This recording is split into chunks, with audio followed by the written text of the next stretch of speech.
بیٹیاں بہت پیاری ہوتی ہیں۔ ہر ماں باپ کی خواہش ہوتی ہے کہ ہماری بیٹیاں سکھی رہیں، خوشحال رہیں، اپنے گھر میں بھی شادی کے بعد بھی۔ تو میں کہتی ہوں کہ قسمت کا تو کچھ پتہ نہیں ہوتا، بے شک اپنی طرف سے تو ماں باپ دیکھ سن کر ہی دیتے ہیں، اچھی جگہ بیاتے ہیں بچیوں کو، لیکن آگے تو 100 طرح کے معاملات نکل آتے ہیں زندگی میں، 100 طرح کی ہاری بیماری آ جاتی ہے، اور کئی معاملات آ جاتے ہیں جہاں پر بچیوں کو اپنے پاؤں پر کھڑا ہونا ضروری ہوتا ہے۔ تو میں یہ کہتی ہوں کہ اپنی بچیوں کو اچھی تعلیم اور تہذیب کے ساتھ ساتھ کوئی نہ کوئی ہنر بھی سکھانا چاہیے ضرور، تاکہ جب بھی ان پر کوئی مشکل وقت آئے سسرال میں شادی کے بعد خاص طور پر، تو ان حالات کو فیس کرنے میں زیادہ مشکل نہ پیش آئے، ان کے پاس کوئی نہ کوئی ہنر ہو، اس کو استعمال کریں اور وہ اپنے بچوں کے اور اپنے شوہر کا سہارا بن سکیں۔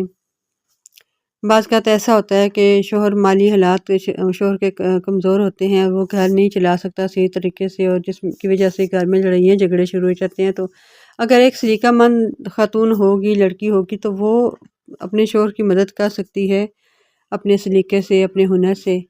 تو گھر کو بدحالی سے بچا سکتی ہے اور خوشحالی کی طرف لا سکتی ہے، اور اپنے بچوں کی اچھی تعلیم و تربیت میں اپنے شوہر کا ہاتھ بٹا سکتی ہے۔